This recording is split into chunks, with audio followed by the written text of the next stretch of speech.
నమస్కారం అప్సాన్ రాజేష్ గారు. నమస్తే. జగన్మోహన్ రెడ్డి గారు ఇంటికి ఎవరన్నా వస్తే ఇమీడియట్గా బయటికి తరిమేస్తున్నారు. ఎందుకు? కారణం ఏంటి? జగన్మోహన్ రెడ్డి గారు వాస్తవంగా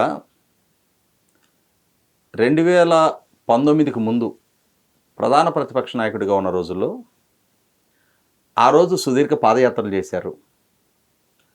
అదే సందర్భంలో పాదయాత్ర సందర్భంగా కూడా తనని కలవటానికి వచ్చే ఆ పాదయాత్రలో తనను పరామర్శించడానికి వచ్చే వందలాది మందిని ఆయన బాహాటంగా వాళ్ళని తల నిమిరి ముద్దులు పెట్టుకునేవాడు. అది చూసిన తర్వాత ఆయన కరస్పర్శ కోసం వందలాది మంది బారులు తీరి నిలబడి ఉండేవాళ్ళు. అంటే ప్రజల్లో ఎటువంటి అభిప్రాయం కల్పించారంటే ఆయన ప్రజలంటే ఇంతటి కరుణరసం, ప్రేమ, ఆప్యాయత కనపరిచే నాయకుడు ఇక ఈ భూమి మీద మళ్ళీ పుట్టడు ఎక్సెప్ట్ జగన్మోహన్ రెడ్డి అనే ఒక ఒపీనియన్ బిల్డప్ చేసుకున్నారు. వాళ్ళ సోషల్ మీడియా, వాళ్ళ వ్యూహకర్తలు కూడా అటువంటి ఎలివేషన్ ఆయనకి ఇచ్చారు. ఒక పక్క ప్రజల పట్ల ఇంతటి మమకారం ఉంది. అదే సందర్భంలో కేంద్రంలో అధికారంలో ఎవరన్నా వాళ్ళ మెడలు వంచి ఏదైనా సాధించగలిగే పోరాట యోధుడు అని చెప్పని ఆ రెండు రకాల డైమెన్షన్ని ప్రజలకు పరిచయం చేశారు. ఆ పరిచయం చేసిన నేపథ్యంలోనే ప్రజలు కూడా ఆయన మీద విపరీతమైన మమకారం పెంచుకున్నారు. 175 స్థానాలు ఉన్న సభలో 150 స్థానాలతో అధికారం కట్టబెట్టారు. కట్టబెట్టిన తర్వాత ఒక్కసారిగా సీన్ మొత్తం రివర్స్ అయిపోయింది. అంటే ట్రాన్స్ఫార్మ్డ్ జగన్మోహన్ రెడ్డి. అంతకుముందు నిత్యం ప్రజల్లో మమేకమైన జగన్మోహన్ రెడ్డి గారు ఒకసారి పదవి చేపట్టిన తర్వాత తన సొంత నియోజకవర్గం పర్యటించే సందర్భంగా కూడా అక్కడ ఆయన పర్యటన జరిగే మార్గంలో షాపులు వాళ్ళు షట్టర్లు మూసేయాలి, బ్యారికేడ్లు పెట్టాలి, పరదాలు కట్టాలి, వేల మంది పోలీసుల పహరా, 3 కిలోమీటర్లు 6 కిలోమీటర్ల దూరానికి కూడా హెలికాప్టర్లోనే వెళ్ళాలి. అంటే ఏ ప్రజల నుంచి ప్రజానాయకుడిగా భావించి ఆయన్ని ఎమర్జ్ చేసుకున్నారో, ఏ ప్రజల ఆశీస్సులతో ఆయనకు ఆ స్థాయి దక్కిందో అదే ప్రజల నుంచి దూరం పారిపోవటం మొదలుపెట్టాడు ఆయన. ఆ పారిపోవటం ఎక్కడి వరకు వెళ్ళిందంటే, ఎంత పీక్ వెళ్ళిందంటే 3 సంవత్సరాల పాటు ఆయన పదవి బాధ్యతలు చేపట్టిన తర్వాత వాళ్ళ పార్టీ లెజిస్లేచర్ పార్టీ సమావేశం ఏర్పాటు చేయాలి. అంటే వైసీపీ లెజిస్లేచర్ పార్టీ సమావేశం ఉంటుంది కదా, వాళ్ళ పార్టీ శాసనసభ్యులతోటి 3 సంవత్సరాల పాటు ఆ సమావేశం ఏర్పాటు చేయాలి. వాళ్ళ పార్టీ ప్లేనరీ 3 ఏళ్ల పాటు ఏర్పాటు చేయాలి. అంటే కంప్లీటు తన పార్టీ, తన నాయకులు, తన శ్రేణుల నుంచి డిటాచ్ అయిపోయారు ఆయన. ఈ డిటాచ్ అవ్వడం ఎక్కడి వరకు వెళ్ళిందంటే తన సొంత కుటుంబ సభ్యుల నుంచి కూడా దూరం జరిగే స్థితికి, తన తోడబుట్టిన చెల్లి, తల్లి నుంచి కూడా అదే దూరం మెయింటైన్ చేసే పరిస్థితులకి వెళ్ళిపోయినాయి. తన చుట్టూ ఒక పరిధి గీసుకొని చాలా కొద్ది మందితోటి ఒక ఇంట్రావర్ట్గా మారిపోయాడు ఆయన. అంటే అసలు ఆయన ఒరిజినల్ సైకాలజీ ఏంటి, ఎందుకు ఇంత అభద్రతా భావంలో ఉన్నాడు, ఆయన హయాంలో ఏమి ఎగబడి నక్సలైట్ ఎన్కౌంటర్లు ఏం జరగలేదు, చంద్రబాబు నాయుడు గారి ప్రభుత్వ హయాంలో లాగా ఎర్రచందనం స్మగ్లర్ల ఎన్కౌంటర్లు ఏం జరగలేదు, వాళ్ళ చిన్నాయన కేసు హంతకులుగా ఎవరైతే సిబిఐ నిర్ధారణ చేస్తుందో వాళ్ళని కాపాడే ప్రయత్నం చేస్తూ ఉన్నారు ఈయన. అంటే పోనీ వాళ్ళని ఏమన్నా వెంటాడి మా చిన్నాన్నే చంపుతారా అని చెప్పని వీరోచితంగా వాళ్ళని ఏమైనా అరెస్టులు చేసి వాళ్ళని శిక్షించే ప్రయత్నం జరగలా. వాళ్ళకి ఏదైనా కక్ష ఉంటుంది దీని మీద అనుకోవడానికి, వాళ్ళని కాపాడే ప్రయత్నం ఈయన వైపు నుంచి జరిగింది. ఇవన్నీ చూసిన తర్వాత ఆ పార్టీ శాసనసభ్యులు, ఆ క్యాడర్లో కూడా చాలా సందర్భాల్లో చాలామంది బయటపడే మాట్లాడటం జరిగింది. మనం చూసాం. ఇప్పుడు జగన్మోహన్ రెడ్డి గారి చిన్నాన్న వైవి సుబ్బారెడ్డి గారు, వైవి సుబ్బారెడ్డి గారి చెల్లెల భర్త బాలినేని శ్రీనివాసరెడ్డి గారు. బాలినేని శ్రీనివాసరెడ్డి గారు ఉమ్మడి రాష్ట్రంలో మంత్రిగా పనిచేసిన రోజున ఆ రోజున జగన్మోహన్ రెడ్డి గారి కోసం కాంగ్రెస్ పార్టీ ప్రభుత్వంతో విభేదించి బయటకు వచ్చి ఈయనతో పాటు చేయలేని వ్యక్తి. అటువంటి ఆయన జగన్మోహన్ రెడ్డి గారి ప్రభుత్వ హయాంలో మంత్రిగా మొదటి టెన్యూర్ పనిచేశారు. అంటే ఆయన 2022 ఏప్రిల్లో మంత్రివర్గ పునర్వ్యవస్థీకరణ చేసుకునేదాకా మంత్రిగా కొనసాగారు. అటువంటి ఆయన 3-4 రోజుల పాటు జగన్మోహన్ రెడ్డి గారు అపాయింట్మెంట్ దొరక్క విసిగి వేసారి హైదరాబాదు వెళ్ళిపోయిన తీరు మన వార్తల్లో చూసాం. తర్వాత ఆ పార్టీ శాసనసభ్యుల సెలక్షన్ సందర్భంగా కూడా 5-6 ఇంట్లో కూర్చున్న వాళ్ళు, జగన్మోహన్ రెడ్డి గారు, పెద్దిరెడ్డి మిథున్ రెడ్డి గారు, విజయసాయిరెడ్డి గారు, సజ్జల రామకృష్ణారెడ్డి గారు, తర్వాత వీళ్ళకి తోడు ఐఏఎస్ అధికారి ధనంజయ రెడ్డి, వీళ్ళ 5 ప్యాలెస్లో ఉంటే సీనియర్ నాయకులు వాళ్ళందరూ గేటు బయట నిలబడటం. అంటే జగన్మోహన్ రెడ్డి గారు ఎందుకో తెలియని ఒక అభద్రతా భావంతో తన శ్రేణుల నుంచి కూడా తాను దూరం అయిపోయారు. అయ్యి మొన్న రీసెంట్గా ఆయన బెంగళూరు ప్యాలెస్లో ఉన్నప్పుడు ఆ ప్యాలెస్ బయట ఆయన కలవటానికి వచ్చిన కొంతమంది శ్రేణులు ఆయన అనుమతించక ఆయనకి డౌన్ చెప్తూ అంటే వాళ్ళు ఇచ్చిన నినాదాలు మనం విన్నాం. నిన్నటికి నిన్న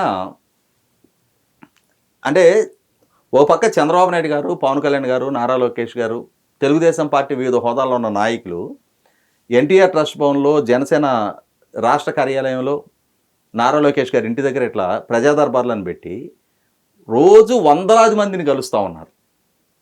ఇది ఎన్నికల్లో నెగ్గి పదవి బాధ్యతలు చేపట్టినటి నుంచి పరంపరగా కొనసాగిస్తూ ఉన్నారు. ఇప్పటి వరకు దాదాపుగా కొన్ని వేల మంది నుంచి ఫిర్యాదులు తీసుకొని ఉన్నారు. అదే సందర్భంలో జగన్మోహన్ రెడ్డి గారు కూడా ప్రజా దర్బార్ నిర్వహించబోతా ఉన్నారు. మొన్న పులివెందులో చూసాం ఒక 2-3 రోజులు ప్రహసనం. కొద్దిసేపు కూడా ఆయన నిలబడలేక టేబుల్ ఎక్కి కూర్చున్న తీరు చూసాం మనం. అంటే పేరుకేమో యువ ముఖ్యమంత్రి, యువ నాయకుడు అని చెప్పని శ్లాఘిస్తూ ఉంటారు. కానీ ఆ స్థాయి ఫిట్నెస్ ఆయన దగ్గర కనపడదు మనకి. కొబ్బరికాయ కొట్టడానికి వంగి కొట్టలేక ఆ పంతులు గారు రాయి పైకి ఎత్తి పట్టుకున్న తీరు కూడా చూసాం మనం. ఏదో ఉంది ప్రాబ్లం. అది మానసికమైందా, శారీరకమైందా అనేది మనకు తెలియదు. కానీ ఆయనైతే తన శ్రేణుల నుంచి కూడా దూరం పారిపోతున్న తీరు చూసాం. ఈ ప్రాసెస్లో నిన్న రాష్ట్ర వ్యాప్తంగా కష్టాల్లో ఉన్న కార్యకర్తలకు ఆర్థిక సహాయం చేస్తారు అని చెప్పని ఒక పేలర్ బయటకు వదిలారు. సహజంగానే ఆ పార్టీ నాయకులు, వాళ్ళ శ్రేణులు, మా నాయకుడు ఆయన అడుగుజాడల్లో నడిచాం, మొన్న పోలైన 39-40% ఓట్ బ్యాంక్లో మాది కూడా కంట్రిబ్యూషన్ ఉంది, ఇవాళ మా కష్ట నష్టాల్లో మా నాయకుడికి మాకు ఏదైనా తోడ్పాటు అందిస్తారేమో అనే ఆశతోటి నిన్న రావటం జరిగింది. ఆ ఇంటి దగ్గరకు వస్తే అంటే శ్రేణుల్ని కలవటానికి సిద్ధంగా ఉన్నారు అని చెప్పని చెబితే శ్రేణులు వచ్చారు కలవటానికి. వచ్చిన తర్వాత అక్కడ ఏం చెప్పారు, కొంతమందిని సెలెక్టివ్గా ఐడెంటిఫైడ్ వాళ్ళని లోపలికి ఎలో చేస్తున్నారు, మీ అందరినీ లోపలికి ఎలో చేయరు అని చెప్పారు. అదేంటి, శ్రేణులు అందరినీ రమ్మన్నారు కదా, కష్ట నష్టాల్లో ఉన్న అందరి మాట ఆలకిస్తానని చెప్పారు కదా, ఇప్పుడు మమ్మల్ని మీరు కేటాయింపు చేయటం ఏంటి, కొంతమందిని లోపలికి ఎలో చేయటం ఏంటి అని చెప్పని వాళ్ళు డెఫినెట్గా ప్రశ్నిస్తారు.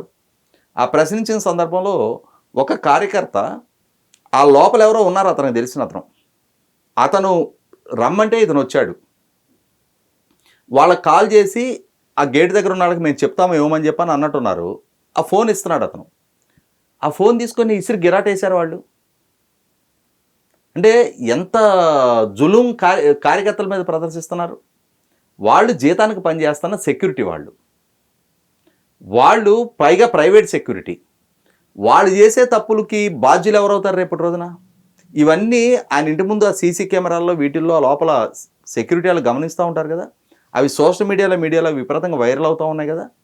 వైరల్ అవుతున్నప్పుడు ఇక్కడ నిన్న ఒక పోల్చి చూడాల్సిన అంశం ఒకటి ఉంది. చంద్రబాబు నాయుడు గారు మొన్న అనంతపురం జిల్లా పర్యటనకి వెళ్ళారు. ఆయన పర్యటిస్తున్న సందర్భంగా ప్రభుత్వ పరంగా ఆదేశాలు లేకుండా పోలీసులు అత్యుత్సాహ ప్రదర్శన చేసి సిపిఎం పార్టీకి సంబంధించిన వాళ్ళందరినీ ముందస్తు అరెస్టులు, గృహ అరెస్టులు చేస్తే దాన్ని ఖండిస్తూ సిపిఎం పార్టీ రాష్ట్ర కార్యదర్శి శ్రీనివాసరావు గారు ఒక లేఖ విడుదల చేశారు.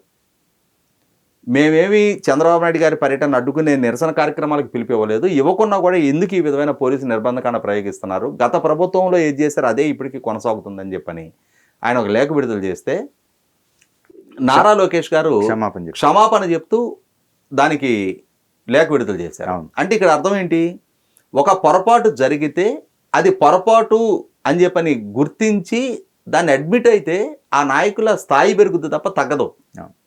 జగన్మోహన్ రెడ్డి గారి ఇంటి దగ్గరికి వచ్చింది ఆయన పార్టీ అభిమానులు, ఆయన కలవడానికి వచ్చారు. నీ ఇంటి దగ్గర ఉన్న సెక్యూరిటీ వాళ్ళు నీ కార్యకర్తలను అవమానపరుస్తున్నారు. సెక్యూరిటీ వాళ్ళు జీతగాళ్ళు, నీ కార్యకర్తలు నీ జెండా మోస్తున్న నీకు ఈ రాజకీయంగా ఈ స్థాయి కల్పించిన కార్యకర్తల వాళ్ళు, నీ జీతగాళ్ళు వాళ్ళ మీద జులుం ప్రదర్శిస్తుంటే విషయం తెలిసిన తర్వాత అయినా సరే కార్యకర్తలారా పొరపాటు జరిగింది, మా సెక్యూరిటీ వాళ్ళు మీ పట్ల అవమానకరంగా ప్రవర్తించారు, భవిష్యత్తులో ఇటువంటివి జరగకుండా పునరావృతం కాకుండా నేను చూసుకుంటా, అందరూ ఒకేసారి వస్తే నేను కలవడానికి ఇబ్బందికరమైన పరిస్థితి ఉంది, ఇక నుంచి ఒక సిస్టమ్ సెట్ చేస్తున్నా, రోజుకు ఒక 50 మందినో 100 మందినో నేను కలుస్తా అని చెప్పని ఒక పార్టీ అధ్యక్షుడిగా ఆ విధమైన ప్రకటన ఆయన నుంచి రావాలి కదా. ఆ స్వాంత నా కార్యకర్తలు కల్పించాలి కదా. నీ ఇంటికి పిలిచి నీ ఇంటి గేటు దగ్గర అవమానించి పంపించేవాళ్ళని అంటే ఇక్కడ ఏమర్థమవుతుంది? నీకు కుటుంబ సంబంధాల పట్ల విలువ లేదు, మానవ సంబంధాల పట్ల విలువ లేదు, రాజకీయ సంబంధాల పట్ల అయినా కనీసం ఆ కార్యకర్తల భుజాల మీదుగానే నువ్వు రాజకీయం చెలాయించుతున్నావు. ఈరోజు వాళ్ళకు అవమానం జరిగిన రోజు కూడా నాయకుడిగా నువ్వు స్పందించలేకపోతున్నావు అని అంటే రాజకీయ సంబంధాల పట్ల కూడా నీకు విలువ లేదు. నీ సెంట్రిక్గానే నువ్వు ఈ సంబంధాలు నడుపుకోవాలి అని అంటే ఖచ్చితంగా నీ శ్రేణుల్లో నీ నాయకుడిగా నీ గౌరవాన్ని నువ్వు తగ్గించుకుంటున్నావు. ఓకే. నీ స్థాయిని నీ పరపతిని నీకు నువ్వుగా తగ్గించుకుంటున్నావు. ఇది నాయకుడిగా కొనసాగాలి, సుదీర్ఘకాలం ప్రజల్లో మనగలగాలి అనుకునే ఏ నాయకుడికి కూడా ఈ విధమైన ప్రవర్తన తగదు.